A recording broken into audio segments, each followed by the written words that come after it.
जय श्री कृष्णा। राधे राधे।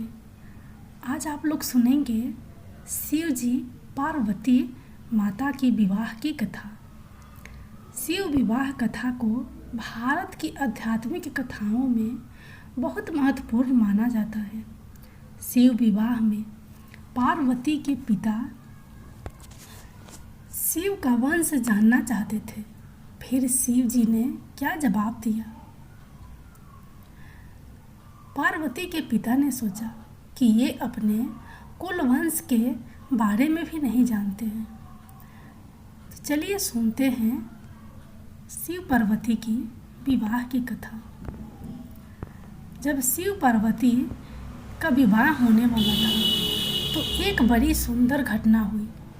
उनकी शादी बहुत ही भव्य पैमाने पर हो रही थी। इससे पहले ऐसी शादी कभी नहीं हुई थी। शिव जो दुनिया के सबसे तेजस्वी प्राणी थे, एक दूसरे प्राणी को अपने जीवन का हिस्सा बनाने वाले थे। उनकी शादी में बड़े से बड़े और छोटे से छोटे लोग शामिल हुए। सभी देवता तो वहाँ मौजूद थे ही, साथ ही असुर भी वहाँ पहुँचे। आम तौर पर जहाँ देवता जाते थे वहाँ असुर जाने से मना कर देते थे, और जहाँ असुर जाते थे वहाँ देवता नहीं जाते थे। उनकी आपस में बिल्कुल नहीं बनती थी। मगर यह तो शिव का विवाह था, इसलिए उन्होंने अपने सारे झगड़े भुलाकर एक बार एक साथ आने का मन बनाया। शिव पशुपति हैं, मतलब सभी जीवों के देवता भी हैं। तो सारे जानवर, कीड़े मकोड़े और सारे जीव उनकी शादी में उपस्थित हुए। यहाँ तक कि भूत पिशाच और विचलित लोग भी उनके विवाह में मेहमान बनकर पहुँचे। यह एक शाही शादी थी। एक राजकुमारी की शादी हो रही थी, इसलिए विवाह समारोह से पहले एक अहम समारोह होना था। वर वधू दोनों की वंशावली घोषित की जानी थी। एक राजा के लिए उसकी वंशावली सबसे अहम चीज होती है, जो उसके जीवन का गौरव होता है। तो पार्वती की वंशावली का बखान खूब धूमधाम से किया गया। यह कुछ देर तक चलता रहा। आखिरकार जब उन्होंने अपने वंश के गौरव का बखान खत्म किया तो वे उस ओर मुड़े जिधर वर शिव बैठे हुए थे। सभी अतिथि इंतजार करने लगे कि वर की ओर से कोई उठकर शिव के वंश के गौरव के बारे में बोलेगा, मगर किसी ने एक शब्द भी नहीं कहा। वधू का परिवार तज्जुब करने लगा। क्या उसके खानदान में कोई ऐसा नहीं है जो खड़े होकर उसके वंश की महानता के बारे में बता सके? मगर वाकई कोई नहीं था।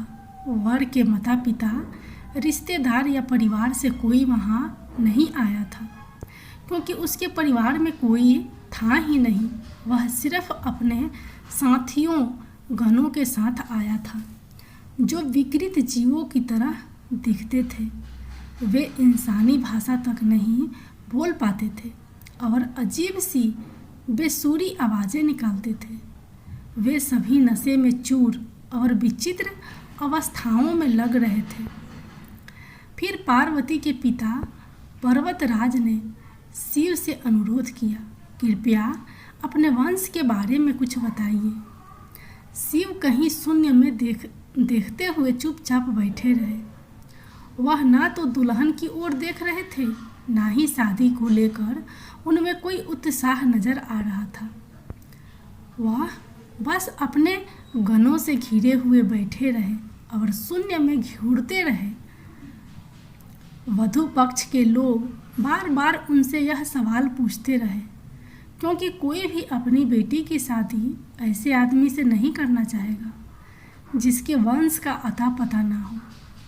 उन्हें जल्दी थी, क्योंकि शादी के लिए शुभ मुहूर्त तेजी से निकला जा रहा था। मगर शिव मौन रहे। समाज के लोग, कुलीन राजा महाराजा और पंडित बहुत घृणा से शिव की ओर देखने लगे। और तुरंत फुसफुसाहट शुरू हो गई। इसका वंश क्या था? यह बोल क्यों नहीं रहा है? हो सकता है कि इसका परिवार किसी नीची जाति का हो और इसे अपने वंश के बारे में बताने में शर्म आ रही हो।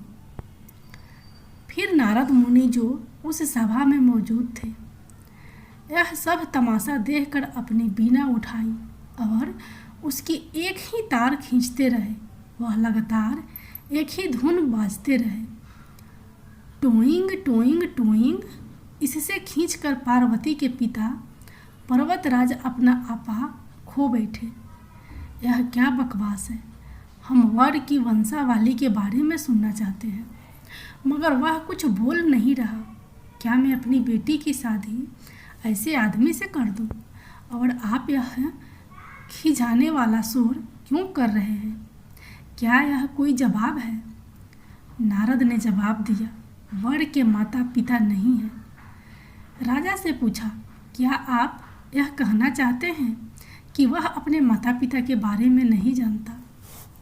नहीं, इनके माता पिता हैं ही नहीं है। इनकी कोई विरासत नहीं है, इनका कोई गोत्र नहीं है, इसके पास कुछ नहीं है, इनके पास अपने खुद के अलावा कुछ नहीं है।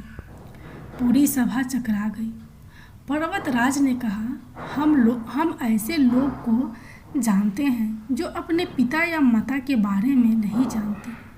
ऐसी दुर्भाग्यपूर्ण स्थिति हो सकती है, मगर हर कोई किसी न किसी से जन्मा है। ऐसा कैसे हो सकता है कि किसी का कोई पिता या माँ ही नहीं हो? नारद ने जवाब दिया, क्योंकि यह स्वयंभू है। इन्होंने खुद की रचना की है। इनके ना तो पिता है ना माता, इनका ना कोई वंश है ना परिवार। यह किसी परंपरा से ताल्लुक नहीं रखते और ना ही इनके पास कोई राज्य है। इनका तो कोई गोत्र है और ना कोई नक्षत्र, ना कोई भाग्यशाली तारा इनकी रक्षा करता है। यह इन सब चीज़ों से परे है। यह एक योगी है और इन्होंने सारे अस्तित्व को अपना एक हिस्सा बना लिया है। इनके लिए सिर्फ एक वंश है, ध्वनि। आदि शून्य प्रकृति ने जब अस्तित्व में आई तो अस्तित्व में आने वाली पहली चीज़ थी ध्वनि। इनकी पहली अभिव्यक्ति एक ध्वनि के रूप में है। ये सबसे पहले एक ध्वनि के रूप में प्रकट हुए, उसके पहले ये कुछ नहीं थे। यही वजह है कि मैं यह तार खींच रहा हूँ। जय भोलेनाथ, जय माता।